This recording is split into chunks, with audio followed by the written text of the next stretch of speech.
We are 1 year into my lifting journey and I am squatting 3 times a week because I am doing starting strength and I am of course progressing rapidly. Until one day I start feeling a little pinching sensation in my hips. And every single time I squat it starts getting a little worse every single time, but I kind of just ignore it because maybe it will go away or something. Not like it's a really big deal, I don't feel a lot of pain or anything, until it starts getting worse and worse, until we get to the point where one day I squat and I'm just like gritting my fucking teeth together because it's so insanely painful. But I'm like, no, I'm not gonna stop. I was a fucking idiot back then, and I squatted until I couldn't squat anymore. Congratulations. After it started hurting so bad that I had to literally stop squatting, for around 9 months straight I was trying to figure out what the fuck was going on. At first I tried to rest it, but nothing really happened. I still had the pain afterwards. When I got back to squatting, I was like, okay, I'm just gonna do something else. Maybe try a variation with like lower weight or something. I tried front squats, tried a bunch of other squats. I literally tried everything and nothing ever worked. No matter how much I rested it, no matter what variation I was doing, it never got any better. Until one day I was really pissed off and I was like, I'm fucking sick of not being able to squat. I'm just gonna squat literally just the bar. Try to put on like 5 pounds every single week, build it up really slowly and just see what happens. I started doing that. It felt really fucking stupid because it was so easy to just squat the bar, obviously. Every single week I put on 5 pounds until eventually I got to the point that now I've been squatting pain-free for the past like 3.5 years or something. And so what I've learned from this is if something hurts while you're doing a certain exercise, maybe it's not the form, maybe it's not your mobility, maybe it's not tendonitis, maybe you're just simply not used to the movement. Maybe you just don't have this tendon strength to do it. Maybe you're just not used to doing that specific movement pattern or that extreme range of motion that you're trying to get into, and you have to slowly build it up in order to be able to do it pain-free. Now, let's say that you want to do an overhead dumbbell tricep extension. You know the one exercise when you grab a dumbbell like this, you put up your arms, and you do a tricep extension like this with the dumbbell. But the problem is you cannot do it because it hurts. What you do is just think about it. Can you do it with the pink dumbbells without pain? Maybe you feel a little bit of discomfort, but is it painful? Probably not. If you're able to do it with the pink dumbbells, you're also able to work up to a higher weight that is actually going to challenge you without feeling pain while doing it. How are you going to do that? First of all, you start with the lowest weight possible that you can. If those are the pink dumbbells, then let it be the pink dumbbells. If you're doing some sort of barbell movement, start with the bar. Literally, I don't give a shit what the movement is. You still start with the bar. After that, you add the lowest amount of weight possible that you can every single week.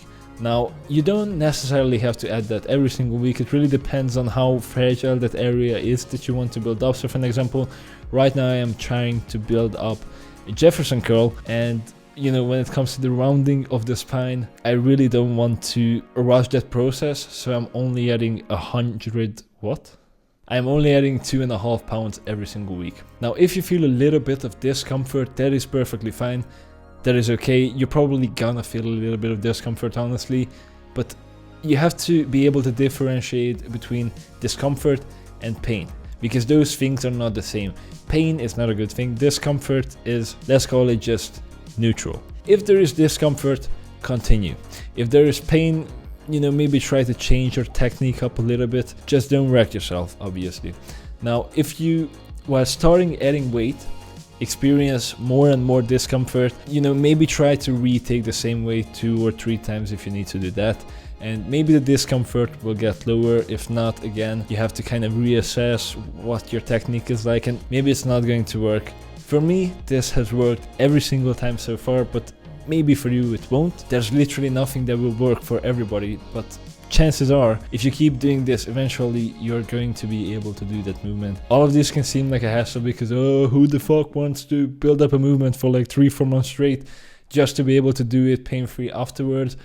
But it's actually a really good thing, and it literally doesn't even have to take any time. You can rest like 30 seconds between these sets because they are not heavy. they are not intense at all. Another thing you can do is just superset it with something. So for an example, if you have an exercise in your program that you're not really able to superset with anything else, or you just have empty space somewhere, you can just put in this exercise, and while you're resting for the other exercise, because obviously you're gonna be resting anyways, you can just do this. That way it will not take any extra time. Also, you can do these on any day because they're not intense at all, so they're not gonna like tax your recovery or anything.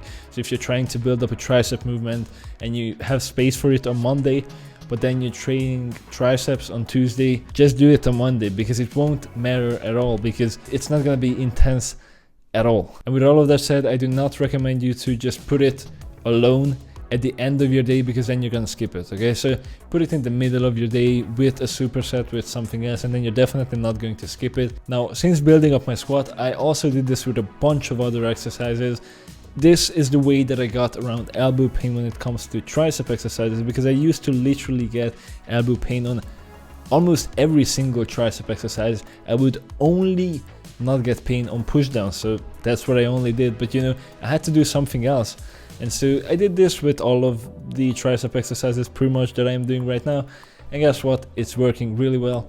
I haven't had elbow pain in probably almost a year at this point. Another great way to use this whole building up thing is to build up certain very extreme range of motions so that you will bulletproof yourself on all of your other lifts. So for an example, a JM press is literally the most extreme range of motion that you can put your elbows in, and it is just so extremely taxing on your elbows that if you are able to build up that movement and do it pain-free, then everything else is going to be a breeze. Another great example for that is the Jefferson curl. The Jefferson curl for the lower back is what the JM press is for your elbows. So if you build up a Jefferson curl, and by the way, if you don't know what that is, it's the awkward lift when you have to kind of round your lower back and you're lifting that way.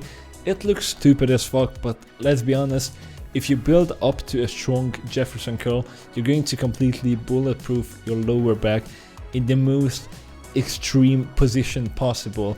And after that, you're probably never going to have a lower back injury ever. Even if you're deadlifting heavy and maybe you accidentally round your back a little, chances are nothing is going to happen, because you're strong in Jefferson curls, so your lower back can handle that. I have only recently started with this one, and I am planning on slowly building it up over the months and years. So what you have learned today is, if a movement hurts, try starting it from the lowest possible weight and slowly build up over time. Superset this with another movement so that you don't skip it, and you can also build up certain very extreme range of motions in order to bulletproof yourself on other exercises.